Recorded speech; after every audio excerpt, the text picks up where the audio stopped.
While all the commotion in Shibuya was happening, Kenjaku was currently sitting down with the prison realm, waiting for the sealing process of Gojo Satoru to be finished completely, with the absorbed and now fully healed Jogo currently staying next to Kenjaku in order to assist as a guard. Kenjaku had also enhanced him with a little bit of his own curse energy just in case, in order to enhance its power.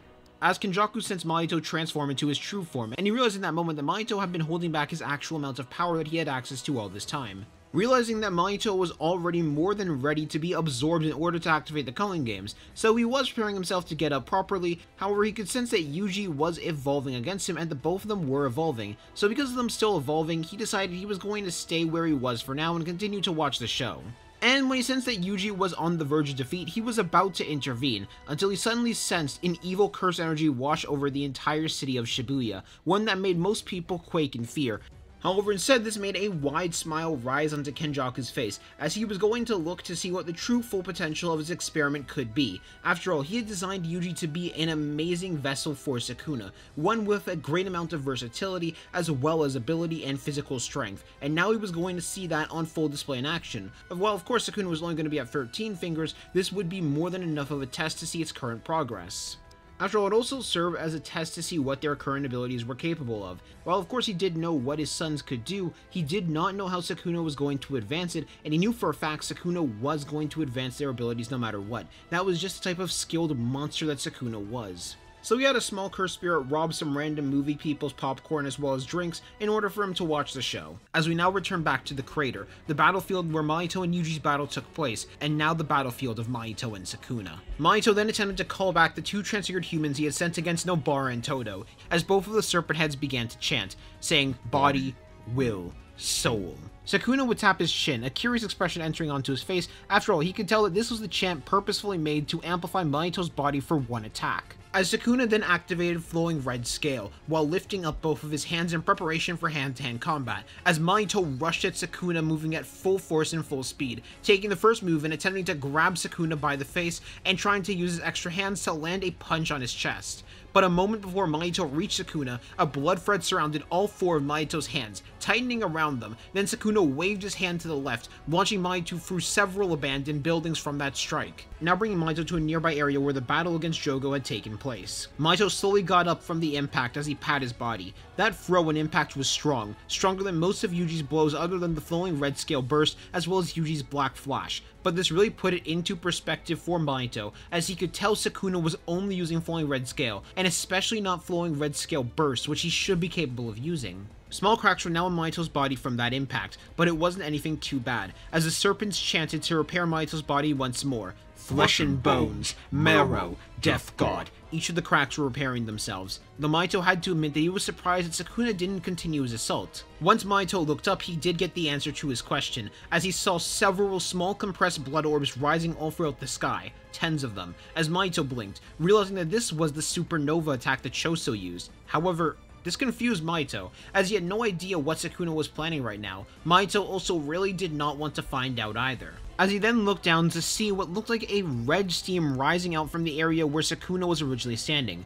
Mahito realized what Sukuna was doing. He was heating up the blood to the point it evaporated and made steam. He was astonished by this, as he never even saw Choso pull off something like this before. Sukuna smirked a bit, as he then moved his finger slightly, resulting in the blood strings still wrapped around Mahito's hands, pulling him into the wave of steam. Mahito was so entranced by what Sukuna had just pulled off that he had completely forgotten about the fact that there was blood strings around his body even now. However, once Mahito was inside of the wave of steam, the blood strings decided to let go of him. As Mahito looked around, he was confused as to why Sukuna let go of his hands. All around him he could just see red, a red mist that was surrounding him, as well as several floating orbs around them, but none of them were triggering. As he then heard a voice say, "I will admit, Patchface, you've impressed me so far." A voice would come from behind Mahito. Upon even hearing the voice, the two serpent heads opened their mouths wide. Mahito himself began to make hand signs with all four of his arms as fast as he could. He just needed to land one hit, as both of the serpent heads fired a powerful flesh spear towards the direction of the voice. Mahito would have turned around at the same time to see if he landed the strike, but as he looked over, he could see something similar to Sukuna, but pure red and made of liquid.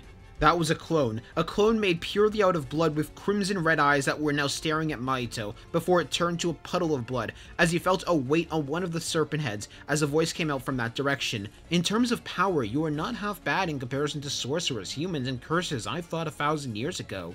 With Mahito turning his head to look over to see what that was, but he could see it was another clone made out of blood that turned into another puddle of blood. Before suddenly Mahito felt a punch land on his gut, and a hard one at that, as it sent Mahito skidding back. When Mahito looked up to see what caused the punch, he could see the real Sukuna now standing in front of him, before he then said, "You have the hunger, the desire to become more, but don't tell me this is all you can do."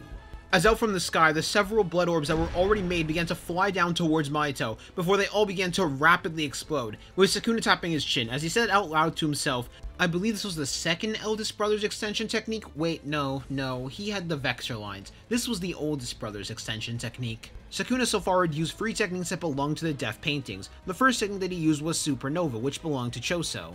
The second technique was observing the brothers trying to teach them in the Dreamscape. Of course, none of the brothers were innately good at teaching, so Yuji could only really pick up things that he was innately good at. However, with Sukuna's jujitsu skill and ability to copy anything he sees, copying these techniques were child's play for him. Even techniques that took over 100 years to develop was nothing for Sukuna to learn and use and maximize it to its full potential. As Mahito was hit by the supernovas, causing him to be launched around like a pinball machine while those words echoed in his head, several cracks formed on his body, but right now he didn't even care about that. He knew he wasn't done. He was still in the zone from the 4 black flashes he landed earlier. Sukuna had to admit he was impressed at the fact that Mahito was still standing even now, as he was curious before he then said, "Heal yourself," while moving his hand behind his head.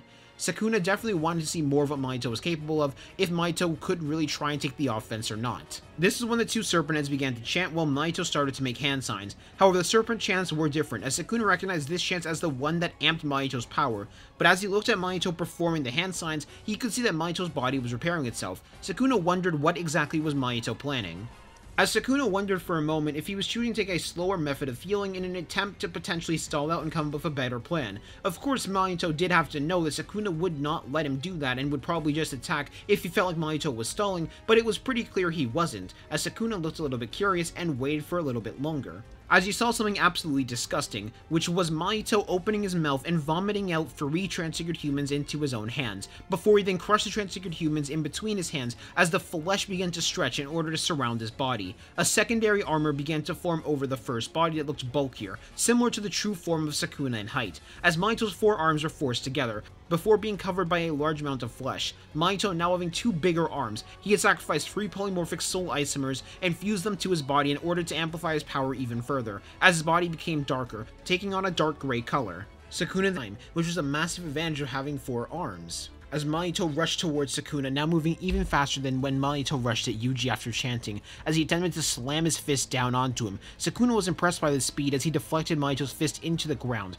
causing a crater to form on it before Sukuna then aimed a kick on Mahito's face, but he was able to lift up his other hand in order to block the kick. While Mahito was pushed back by the kick, his armor was only slightly cracked now, as Mahito smirked a bit while looking towards Sukuna. This was Mahito's evolved form that he called Absolute Form. Unknown to Sukuna, in this form he could still do hand signs. Mahito was controlling his soul to still do hand signs with his original 2 hands underneath the larger hand he now had, as both of the serpent heads began to rapid-fire flesh bullets towards Sukuna, these bullets also moving faster than they were previously. Sukuna would then swiped his hand, using Slicing Exorcism in its Fred form in order to cut through each of the bullets and deflect them as well. He was enjoying using blood manipulation and the freedom it provided him. It was significantly more versatile than Cleave and Dismantle, so he was going to have fun with it for now. As Mahito rushed towards Sukuna, closing the distance, he changed the form of the flesh around his body to be like large hammers, before attempting to slam them down on Sukuna, focusing curse energy towards the large hammers in order to amplify the strike. Sukuna then jumped high above both of the large hammers, with both of his hands in his pockets, as Mahito then sent both of the serpents towards Sukuna in an attempt to bite him on both sides,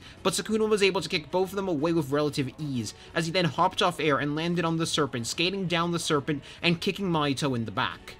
This is when Sukuna opened up his left hand, instead creating another Slicing Exorcism, this time in disc form rather than in the Fred form, as the disc began to spin faster and faster, but noticeably as well, steam was coming off of the disc. He had advanced the ability to heat up blood, now using it alongside Slicing Exorcism as well, something that not even Choso or Tanzo, the one who created the blood steam technique, could do. Before he then threw the Slicing Exorcism towards Mahito. As Mahito's eyes widened, he knew for a fact if that hit him, that would dismember a limb, such as some discs, before throwing them both at Mahito's direction. All the while, the one he had already threw began to spin around and go for Mahito's back instead. Even in a distance, Sukuna was still able to control them.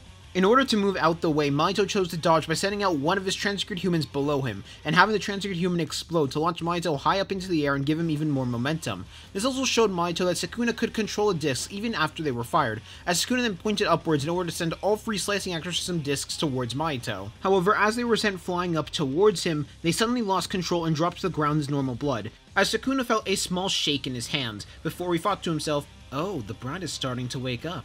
Mahito looked confused as he had no idea what just happened, but he wasn't going to question this. However, he did take advantage of this opportunity as he vomited 8 transfigured humans before combining all of them, activating Soul Multiplicity and Body Repel at the same time to send a wave of several serpent heads down towards Sukuna, each of them attempting to bite down on him. On their way there, they began to rapid-fire flesh spikes towards Sukuna as well. And as Sukuna looked up, a devilish grin began to form on Sukuna. As he decided he might as well have a bit more fun for the time he had left, Sukuna then activated Flowing Red Scale Stack, rather than just Flowing Red Scale like he was using the entire time.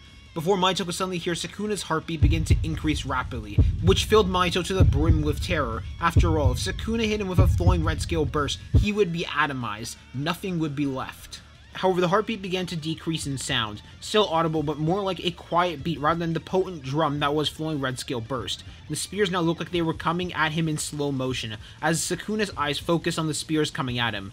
What Sukuna had done was rather simple. He found an in-between state of Flowing Red Scale Burst and Flowing Red Scale Stack, a safer variant to use that only required minor constant healing of the heart, in comparison to the heart attack that needed to be healed after the performance of a Flowing Red Scale Burst. Before he jumped off the ground, the jump alone causing a large crater to be formed, deepening the crater already present even further. Sukuna looked like he was a red bolt of lightning as he was jumping off each spear while making his way up to the serpent's head coming at him, before suddenly the sound of his heartbeat echoed throughout the area, activating Flowing Red Scale Burst. As he rushed right through the serpent heads and punched through it, this punch was enough to cause the entire beast to explode, as Sukuna made his way past Mahito in the air, returning back to his base form for a moment as he lifted up his hand like a finger gun, before hitting Mahito with a dismantle, launching Mahito right back into the ground and causing Mahito to cough up some blood. As Sukuna got an idea while he landed, before walking towards Mahito and lifting up his hand, surrounding Mahito's legs in blood strings, then Sukuna began to spin and threw him towards the city. Sukuna had sensed people present there, and in truth he kinda got bored of fighting in the crater that Yuji and Mahito had made. Sure, there was some buildings, but they were all abandoned. Mahito was sent rocketing through 3 buildings, and as he was sent flying, he could hear the screams of tens of people all around Mahito. This made him blink, as he questioned why Sukuna would bring him there, considering he could use all these civilians as new weapons. Furthermore, this also caused some screams of terror, because while not all the civilians could see Mahito himself, all of them could see the armor around Mahito due to that being people he infused into his body. These were real people, not cursed spirits. Mahito was about to try and get up in order to reach the people and turn them into weapons, but before he could, one of the burning slicing exorcisms were thrown right into the building, but this one was different, as it was just as big as the building itself, cutting several civilians in half while at the same time burning the rest that had been able to avoid the disc. Thankfully, due to its massive size, Mahito was able to dodge it, mainly because it did get slower as a result of being that big, allowing him to jump out of the way and jump out of the collapsing building.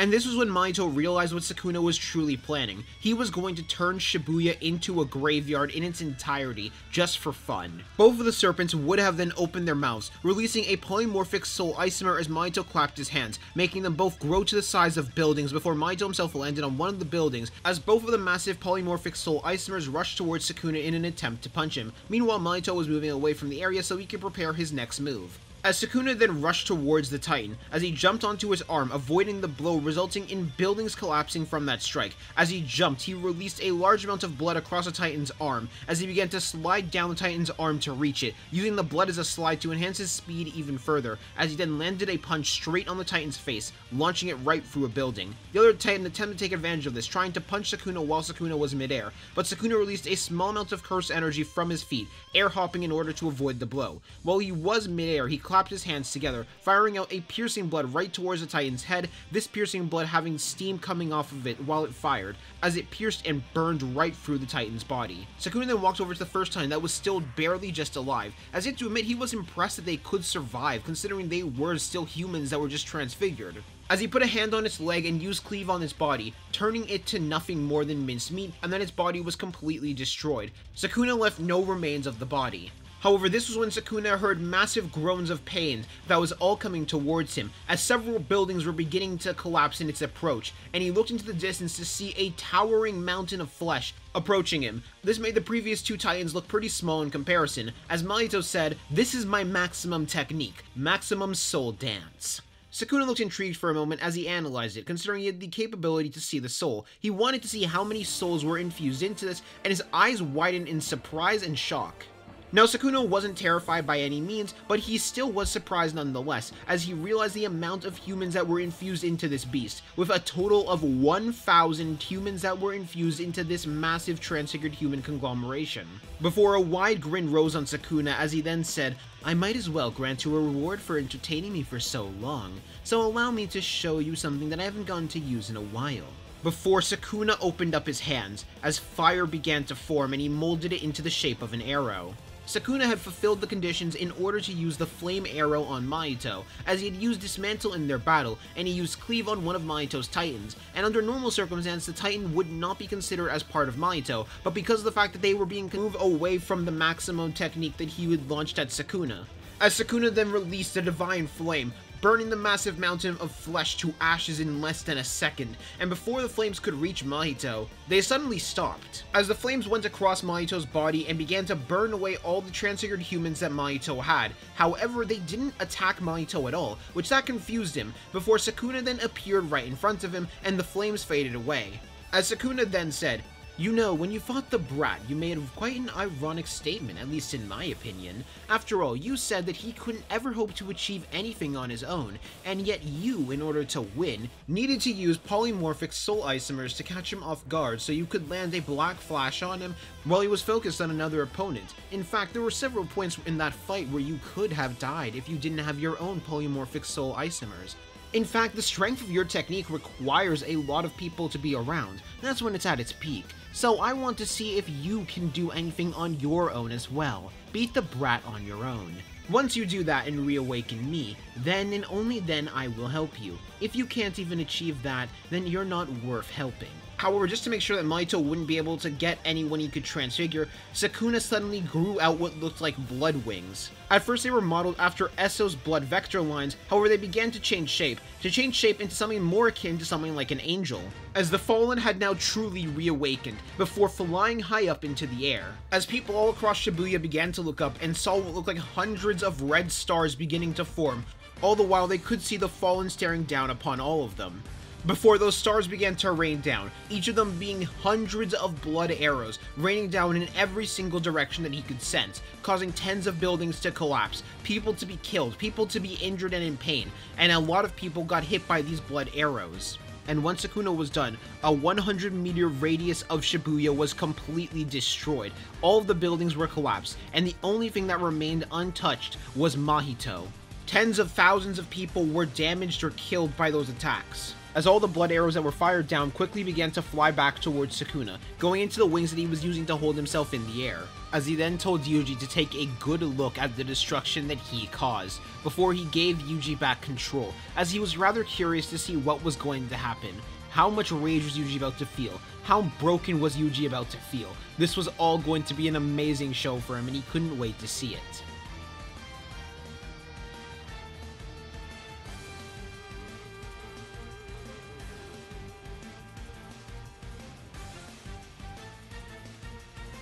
Now up next, I do want to spend some time talking about the sponsor to the channel, Fandominion, an old friend of the channel that has a ton of cool anime merch, especially on the JJK side of things, but cool merch overall. And if you're looking for something that looks stylish, something that you can wear out in public and not be called a weeb for, but at the same time be recognized by your friends for wearing something really cool, they have good things in store for you. Or are you looking for something to complete your cosplay with? Well, Phantom Dominion has you covered, and don't worry, they aren't expensive at all. And on top of that, if you use my code both in the description as well as on screen now, you can get a 10% discount. Yep, that's right, a 10% discount. However, now I'm going to spend some time showing off their beautiful catalog. And if you like any of this merch and any of this merch looks awesome to you, remember our code EF10 and you'll be able to get a 10% discount. Anyways, I'm going to see y'all later.